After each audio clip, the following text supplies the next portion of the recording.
Hola, ¿cómo están? Gracias por estar con nosotros aquí en Una Historia, un café. Soy Arnulfo Ramírez de la Costa, profesor del departamento y también la carrera de Historia, pues llevando a cabo este gran programa y invitando siempre a colegas historiadores que vienen a dar a conocer sus investigaciones. En esta oportunidad, pues quiero presentar a un colega historiador y joven también, un joven investigador, a Francisco Amaya Méndez. Francisco Amaya Méndez es también egresado de la carrera de Historia, él labora actualmente en el Archivo Nacional de Honduras y viene a darnos a conocer el tema que es parte de su investigación, es Honduras y Japón en el siglo XX. ¿Cómo está, Francisco? Bienvenido. Mucho gusto, una tercera vez, ¿verdad? Las que hagan falta. Y bueno, no, en efecto, para mí es un placer dirigirme a ustedes hoy, ¿verdad?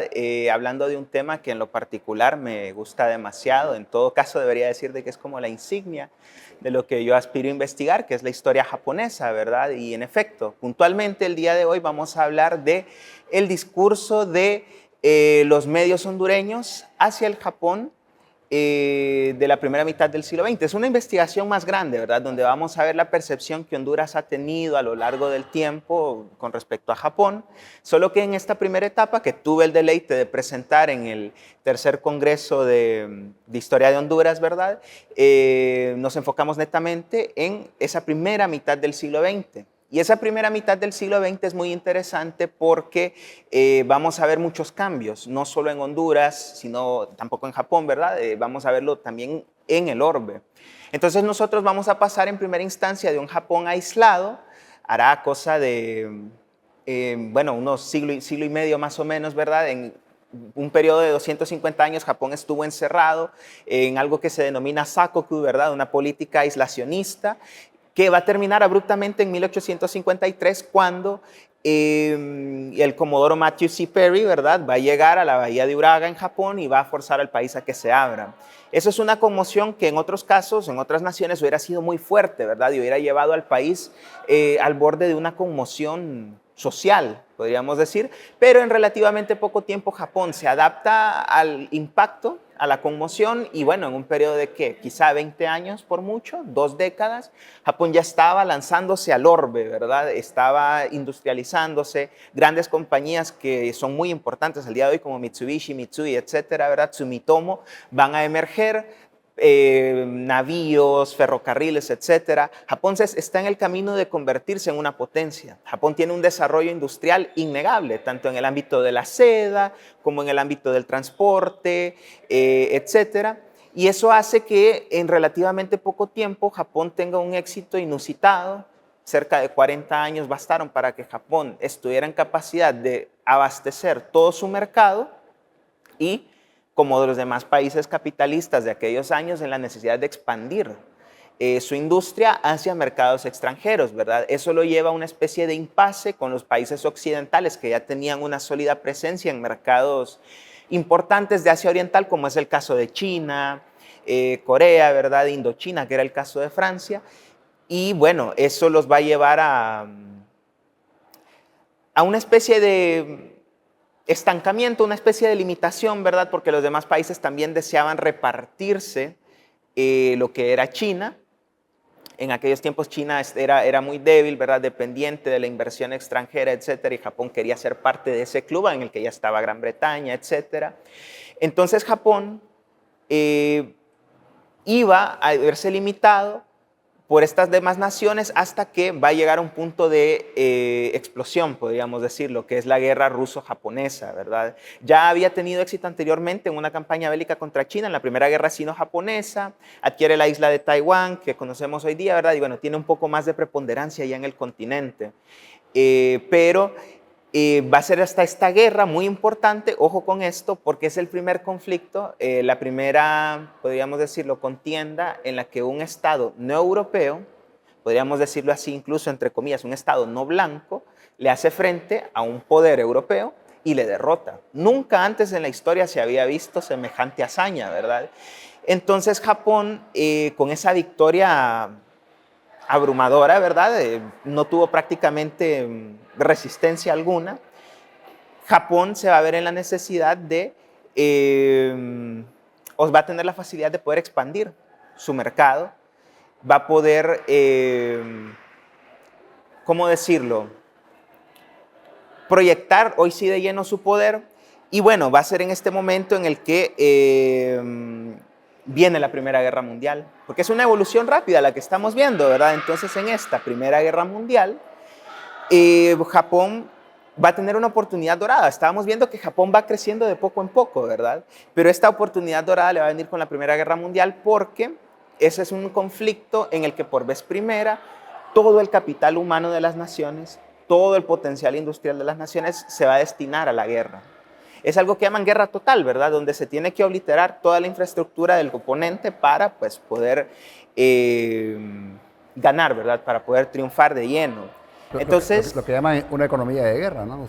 Totalmente. Precisamente es esa economía de guerra la que permite dejar un vacío en China. Y como decíamos anteriormente, y lo ilustran las imágenes, ¿verdad?, de manufactureras en Japón, ¿verdad? Japón ya estaba en capacidad de poder suministrar esa demanda que casualmente por el esfuerzo bélico, Francia, Gran Bretaña, Alemania ya no podían suministrar. Entonces se empiezan a vender en los mercados chinos todos los productos japoneses. Japón estaba en potestad, en capacidad total de abastecer ese mercado tan valioso como es el chino.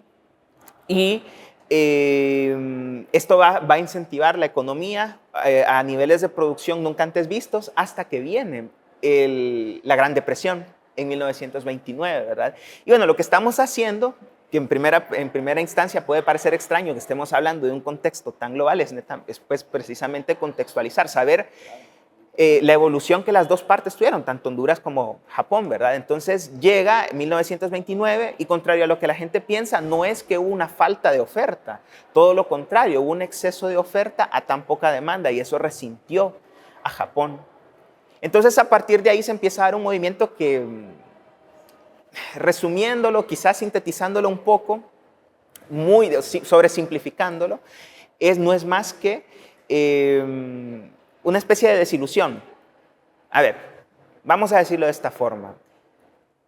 El modelo democrático, capitalista, liberal, en el que Japón estaba triunfando, se vio parado abruptamente por la Gran Depresión, ¿verdad? Entonces hay, reitero, simplificándolo demasiado, una especie de decepción a ese modelo. Entonces ahí es cuando las figuras democráticas del género, ¿verdad?, de figuras que constituyeron al Estado-Nación que es Japón, como Ito Hirogumi, los esfuerzos de Takamori Saigo, ¿verdad?, etcétera, se van a ver difuminados en favor de un movimiento más militarista. Yo soy muy reacio a usar esa palabra, pero casi siempre así me consigo dar a entender en ese periodo convulso de la historia japonesa. Y en esta etapa militarista es cuando Japón se percata de la necesidad de hacerse con un modelo autárquico, una especie de isla o burbuja, podría decirse también, en la que ellos pueden suministrarse las materias primas que tanto necesita su industria en expansión sin verse afectado por cosas como la Gran Depresión, ¿verdad? Que era pues netamente un colapso económico, a final de cuentas norteamericano, ¿verdad? Pero que termina golpeando a todo el mundo. Entonces ahí es cuando se percatan que puede haber más allá de lo que estaban haciendo en China, de lo que estaban haciendo en Manchuria. Y ahí es cuando dicen, bueno, es preciso hacernos de una esfera de coprosperidad económica. Y bueno, ahí es el auge, podríamos dejarlo hasta ahí, del auge japonés. No es que colapsa, vienen etapas posteriores, pero que van a confluir con la historia hondureña. Y el caso hondureño viene a ser parecido porque desde la reforma liberal hay muchos paralelismos entre la restauración Meiji, la conformación de un Estado-nación a la japonesa, con la reforma liberal hondureña que se da en 1876, si mal no recuerdo, ¿verdad? En el caso hondureño. Ambas se hacen de arriba hasta abajo, ¿verdad? No son un movimiento social de las masas que exigen un cambio, como fue la Revolución Francesa, no. Todo lo contrario, los altos círculos económicos y políticos de ambas naciones son las que generan un cambio y la conformación de un Estado-nación como entendemos hoy día, ¿verdad? Ese movimiento va a generar los primeros acercamientos, porque conforme Honduras estaba construyendo su Estado-nación, ellos empiezan a ver el caso de éxito de Japón y le empiezan a admirar. Resulta de lo más interesante porque ya desde etapas tan tempranas como 1910, Japón ya era visto como un modelo a seguir, era admirado. De hecho, y como podremos ir viendo en la primera imagen textual, ¿verdad?, de una cita textual, va a haber una nota tan temprano como 1928, en la que se va a decir de que se admira a todo lo japonés. Es una nota destinada a Noma Seiji, un periodista destacado de Japón en su tiempo, ¿verdad? Y bueno, esta persona de este medio, la revista Renacimiento, va a decir de que se admira a todo lo japonés y que los rayos de ilustración que nacen de la bandera japonesa son demasiado para la comprensión y la emotividad propia de Honduras. No es un mensaje derrotista, naturalmente. Lo que quiere decir el autor es de que estamos en una misma nota y que tantos siglos de separación se pueden superar a base de entendimiento, de buenas intenciones, y que esa ilustración japonesa tarde o temprano va a llegar a nosotros, ¿verdad? Entonces, con esto iniciamos 4 etapas discursivas que van a darse en esta interacción de los medios, del discurso de los medios hondureños hacia Japón. Esta primera etapa, como podemos ver, es esa etapa de admiración, que se da desde inicios de siglo hasta aproximadamente 1931-32, ¿verdad? Seguido de otras 2 etapas. Entonces sí, vamos a ver mucha admiración. De hecho, la economía también era muy estudiada. La economía japonesa con las demás naciones de América Latina era muy estudiada. Era un caso de interés, pues. Desde la gesta de la guerra ruso-japonesa, Honduras estaba viendo qué podía emular, porque como habíamos visto, ¿verdad? Era el primer caso de éxito de una nación no europea, no blanca, ¿verdad? Que estaba emergiendo a la palestra de las grandes potencias mundiales, ¿verdad? En consecuencia, esa primera etapa es netamente de admiración. Pero como decíamos antes, y estábamos contextualizando, también va a tener un giro conforme pasa el tiempo, más que todo con esa expansión que decíamos de Japón, ¿verdad? La autarquía, cómo Japón deseaba cimentar su dominio autónomo. Entonces, aquí hay un punto muy interesante a traer a colación, ¿verdad? Es que en esta relación Honduras-Japón hay varios actores, y uno de esos también, quieras o no, es Estados Unidos, para bien o para mal. Vimos que Estados Unidos forzó la apertura de Japón para 1854, y va a ser la economía de enclave aquí en Honduras, ¿verdad? Entonces eso va a repercutir en lo que va a venir en esa segunda etapa discursiva, cuando Japón intenta expandir su influencia a Manchuria, cuando Japón intenta expandir su influencia al resto del continente asiático, va a haber un vuelco en la percepción que se tenía de Japón en los círculos intelectuales hondureños, y eso es consecuencia directa de la influencia estadounidense en la región. Ya sabemos que para 1924, por ejemplo, las grandes compañías fruteras, sea United Fruit Company, Cuyamel Fruit Company, Standard Fruit Company, tuvieron mucho que ver en ese conflicto, apoyando a distintos, podríamos decir incluso caudillos, ¿verdad?, a favor de su causa. Entonces, cualquiera que pudiera ganar, cualquiera que pudiera hacerse con el poder en el Estado hondureño iba a favorecer, ¿verdad?, a esta compañía, al desarrollo de la misma. Entonces, lo que quiero ilustrar con eso es de que Estados Unidos tenía una injerencia casi total, ¿verdad? Entonces, claro, Estados Unidos estaba disputándose junto con Japón la hegemonía del Océano Pacífico, ¿verdad? Eran las únicas 2 naciones con capacidad de hacerse con prácticamente el epicentro del comercio, de las materias primas, de la industria, y etcétera, ¿verdad? Aquel que llegara a esa instancia iba a poder ascender a la cima de las potencias. En consecuencia, esa segunda etapa discursiva, dada la cercanía geográfica, va a haber una especie de como cautela a los movimientos que Japón estaba haciendo. Por ejemplo, hubo una batalla en Shanghái, ¿verdad?, para aplacar un levantamiento que hubo en contra de la supuesta injerencia japonesa en China. También los movimientos que se hicieron en Manchuria para establecer el estado de Manchukuo. Y Honduras va a tener una postura observativa. Todavía no va a emitir un dictamen, ¿verdad? Porque la afinidad con Japón era demasiada. De hecho, se estaba dando, y esa es otra investigación paralela a esta que estoy haciendo, que es el proto-japonismo, ¿verdad? Así me gusta denominarlo, porque era un movimiento intelectual que estaba empezando a darse de la mano de Froilán Turcios, ¿verdad?, y otros grandes escritores, Salatiel Rosales. Claro, y eso es muy importante porque mucha gente no se da cuenta de esa influencia japonesa, ¿no? En la sensibilidad exactamente, artística, ¿no? Y ya que usted mencionaba estos hechos importantes que se van dando, incluso siempre comentamos con algunos estudiantes, algunos colegas acerca de los temas que vamos a desarrollar. Entonces, siempre la gente ha asociado en principio el primer chispazo que tiene la gente de información, vamos a decirlo así, del pueblo en general, es que Honduras le declaró la guerra a Japón, ¿no? En la época Sí. de la Segunda Guerra Mundial. Exactamente, y es curioso porque precisamente en esa etapa de cambio, de percepciones hipotéticas, había mucha afinidad política. Para 1935 vino el primer ministro, quizá no vamos a decirle embajador, ¿verdad? Dentro del rango diplomático es uno de los niveles más bajos, es una misión apenas oficial, pero hubo el primer ministro enviado extraordinario, ministro plenipotenciario de Japón aquí en Honduras, ¿verdad? Entonces, lo que quiero mencionar con eso es de que realmente, producto de esa misma injerencia norteamericana, se va a arrastrar a Honduras hacia la guerra con Japón, ¿verdad? Pero hay misivas, y esto lo denotan las memorias de relaciones exteriores de esos años, en las que el presidente Carías, el presidente de aquel tiempo, naturalmente, intercambiaba cartas con oficinas diplomáticas gubernamentales de Japón. Y nada más y nada menos que con el propio emperador Showa, el emperador del Japón en aquellos años, y recibían respuestas. Había cordialidad, ¿verdad? Había acercamientos diplomáticos. Realmente, y es lo que yo ilustro con el protojaponismo del que espero hablar, ¿verdad? Más adelante, en otro episodio de este destacado programa, había un protojaponismo, había una fascinación por todo lo japonés dentro de Honduras. Entonces, decíamos que lo primero que se sabe es eso, la declaración. Eso nos lleva a la tercera etapa discursiva, ¿verdad? Que ya es una abierta condena a los movimientos en Manchuria, ¿verdad? Cuando inicia la Segunda Guerra Sino-Japonesa, ya oficialmente, ¿verdad?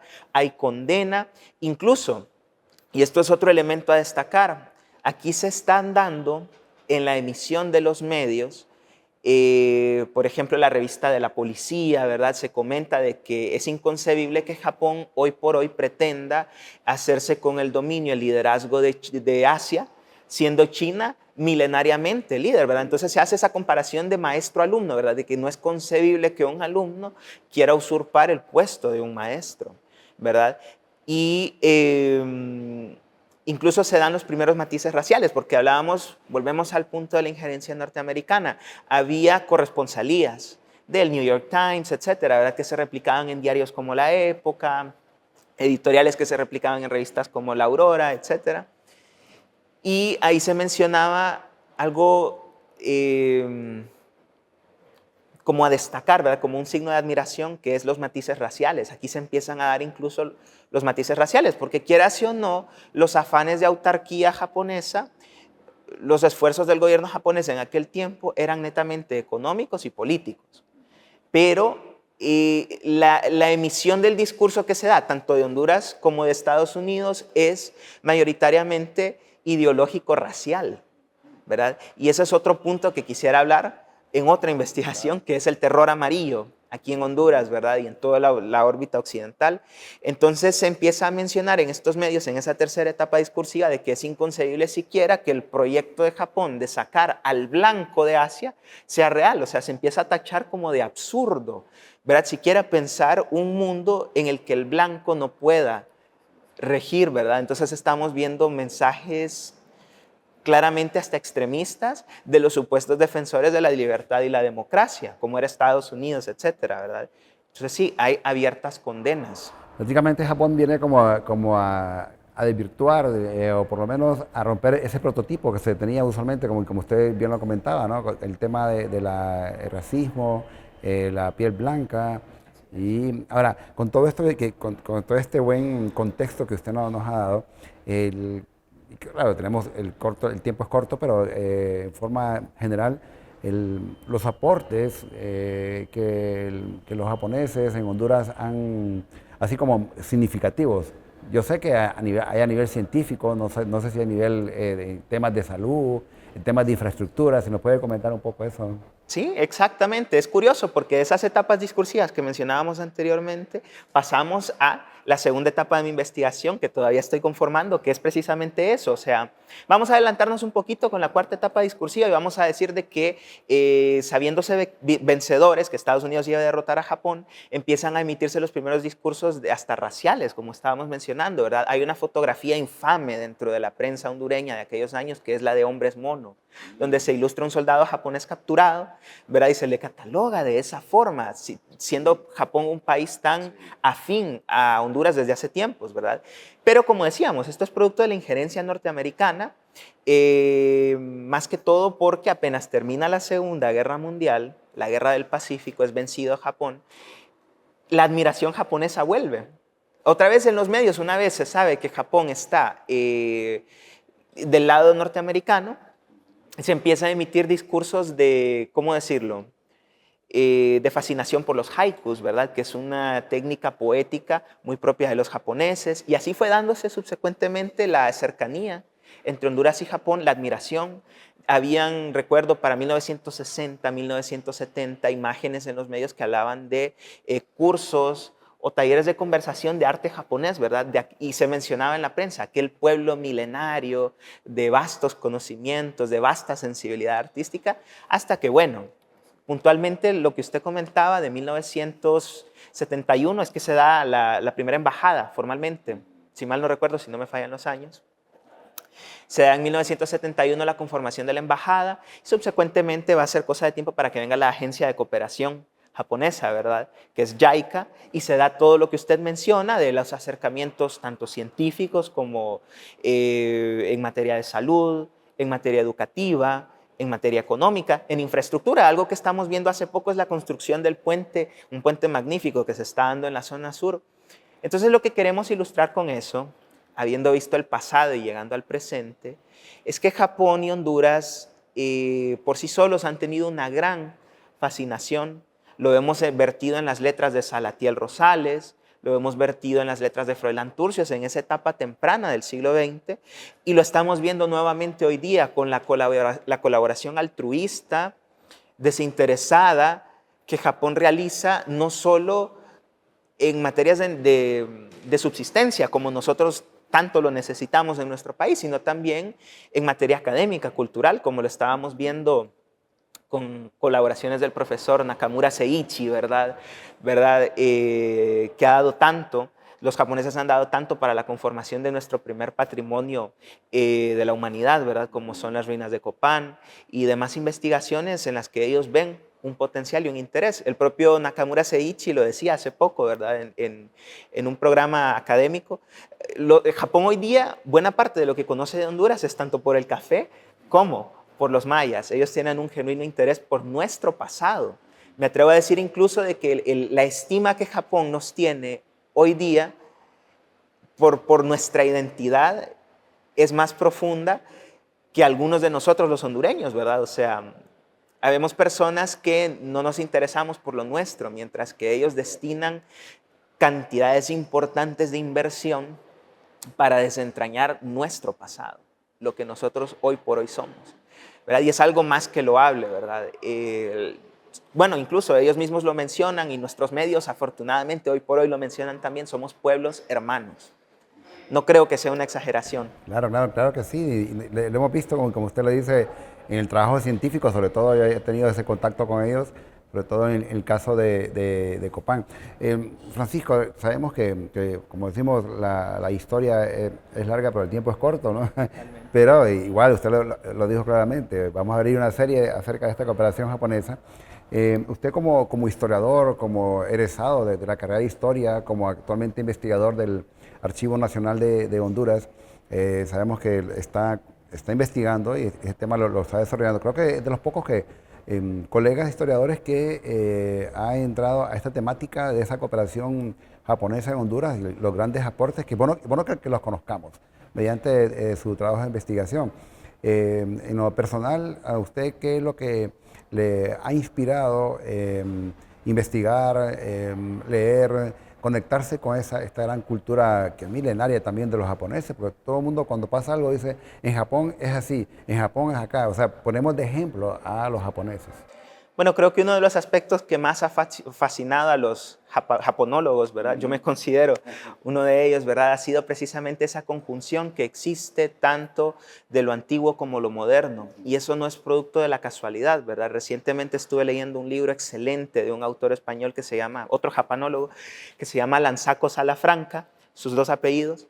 Y él mencionaba de que es una transición de la sensibilidad estética que Japón tiene que no se ha visto en otro lugar del mundo, ¿verdad? Entonces, bueno, qué decir, ¿verdad? A mí me interesa mucho Japón por esa capacidad de, ¿cómo decirlo? A ver, Japón fue uno de los 5 países que nunca fue conquistados por ninguna nación europea.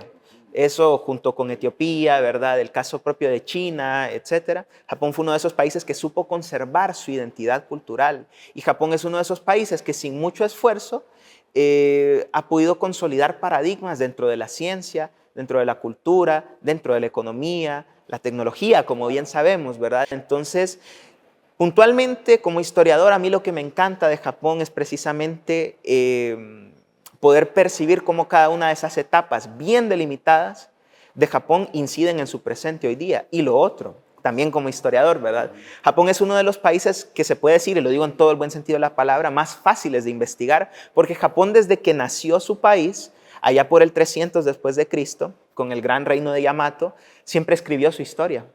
Entonces, desde tan temprano como el 700, 720, tenemos el Nihon Shoki, el Kojiki, que si bien es cierto, junta un poco de mitología, va no solo escribiendo su pasado y escribiéndolo muy bien, sino que va delimitando de manera palpable la cultura y la identidad japonesa. Esos son los elementos que más me encantan y que, bueno, me han hecho un apasionado, un entusiasta de la historia japonesa. Interesante. En estos minutos que nos quedan, con usted tuvimos la oportunidad de visitar un sitio que los japoneses han excavado en Copán, se llama el sitio arqueológico El Puente, y está el museo con lo que han encontrado del sitio del puente, y también a la par había otro museo que pues paralelo con Japón y los mayas. ¿Qué fue lo que usted le impresionó? Porque yo vi que usted inmediatamente pasó por ahí en este corto tiempo que nos queda. Sí, no, francamente a mí me encanta porque Japón se tomó un momento, ¿verdad?, para poder escribir o mostrar su propia historia, su propio pasado, y llevó piezas incluso desde antes de que ellos fueran una nación, como los pueblos Jomon, los pueblos Yayoi, ¿verdad? Se dice Jomon porque es un patrón de cuerda, entonces ellos tenían una pieza de cerámica con el patrón Jomon para ilustrar no solo el pasado de Japón, cómo nace esa gran nación, sino también su futuro, ¿verdad? Entonces, es de lo más interesante y creo que es una intención loable porque Japón decidió mostrar un poco de su pasado junto con un poco del nuestro. Una cápsula de tiempo, ¿eh? Una cápsula de tiempo. Bueno, Francisco, sabemos que usted es una persona, creo que usted es trilingüe, ¿no? Usted habla inglés, sí, habla japonés y habla español. Entonces nos gustaría aquí que nos diera un saludo de despedida a todos estos gran cantidad de jóvenes que nos ven, toda la comunidad universitaria y toda la gente de Honduras, que es un idioma un tanto difícil de aprender, ¿no? Bueno, siendo eso el caso, minasan, hontou ni arigatou gozaimashita. Jitsu wa watashi wa hontou ni nihonshi ga aishite imasu. Dozo yoroshiku onegai shimasu. ¿Nos traduce? No, bueno, les estaba comentando a todos de que ha sido un placer, ¿verdad?, estar en este espacio. Verdaderamente amo la historia japonesa. En consecuencia, es un placer siempre estar aquí. El placer ha sido nuestro. Gracias por habernos acompañado. Francisco Amaya Méndez, historiador de Orgullo Puma, ¿verdad? También. Orgullo Puma. Y pues labora actualmente en el Archivo Nacional de Honduras. Le agradecemos y a ustedes también gracias por su atención.